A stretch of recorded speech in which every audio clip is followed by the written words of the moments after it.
নমস্কার বন্ধুরা, আমি মোহাম্মদ জাহিদ আহমদ স্বাগতম জানাই নিউজ 68 আসামে। আজ 4 আগস্ট 2025 আসাম থেকে আপনাদের জন্য এনেছি আজকের 5টি সবচেয়ে গুরুত্বপূর্ণ খবর। ভিডিওটি শেষ পর্যন্ত দেখুন, কারণ প্রতিটা খবরই গুরুত্বপূর্ণ ও প্রভাবশালী। চলুন শুরু করা যাক আজকের খবর। ডিব্রুগড়ের হত্যাকাণ্ডে স্ত্রী ও ক্লাস 9 এর মেয়ের ষড়যন্ত্র। ডিব্রুগড়ের উত্তম গগৈ হত্যার ঘটনা পরিকল্পিত ছিল। তার স্ত্রী ববি গগৈ ও 16 বছরের ক্লাস 9 এর মেয়ের বয়ফ্রেন্ড এবং একটি অন্য যুবককে স্বর্ণ ও টাকা দিয়ে কন্ট্রাক্ট কিলার হিসেবে নিয়োগ করে প্রথমে ডাকাতির ঘটনা সাজিয়ে পরে পুলিশ ফরেনসিক প্রমাণ পায় 4 জনকে গ্রেফতার করা হয়েছে। আজকের দ্বিতীয় খবরটি হলো বিএসএফ নির্যাতন, কাছাড় যুবক নির্মল রয় মৃত্যু ও প্রতিবাদ। কাছাড় জেলার কাঠিগড়ায় বিএসএফ পার্সোনেল এলিজেন্টলি একটি মেন্টালি চ্যালেঞ্জ যুবক নির্মল রয়কে মারধর করে তিনি হাসপাতালে মৃত্যুবরণ করেন। স্থানীয়রা বিক্ষোভ সংগঠিত করে এবং প্রশাসন তদন্ত শুরু করেছে।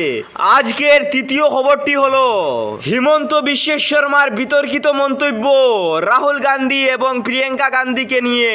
আসাম সিএম হিমন্ত বিশ্ব শর্মা রাহুল গান্ধী ও প্রিয়াঙ্কা গান্ধীকে অ্যান্টি ন্যাশনাল ও ট্রেটর আখ্যায় যুক্ত করে দাবি করেন কংগ্রেস শুধু বাংলাদেশি ও পাকিস্তানি মুসলিমদের সমর্থন করে, অসমিয়া সাংস্কৃতিক সাইট নিয়ে উৎসাহিত নয়। আজকের চতুর্থ খবরটি হলো আসাম পুলিশ শিশু মিত্রা ইনিশিয়েটিভ শিশু সুরক্ষা প্রচেষ্টা। আসাম পুলিশ প্রথমবার Shishu Mitra state level multi stakeholder dialogue আয়োজন করেছে।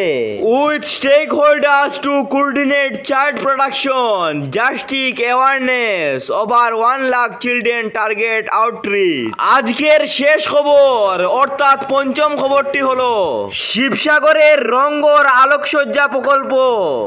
এশিয়া এর প্রাচীনতম এম্পারেচার রঙ্গর আলোকসজ্জার মাধ্যমে নতুনভাবে সজ্জিত করা হয়েছে। শিবসাগরের ডিসি বলেন এটি কালচারাল হেয়ারটেক ও পর্যটন বৃদ্ধিতে সহায়ক হবে।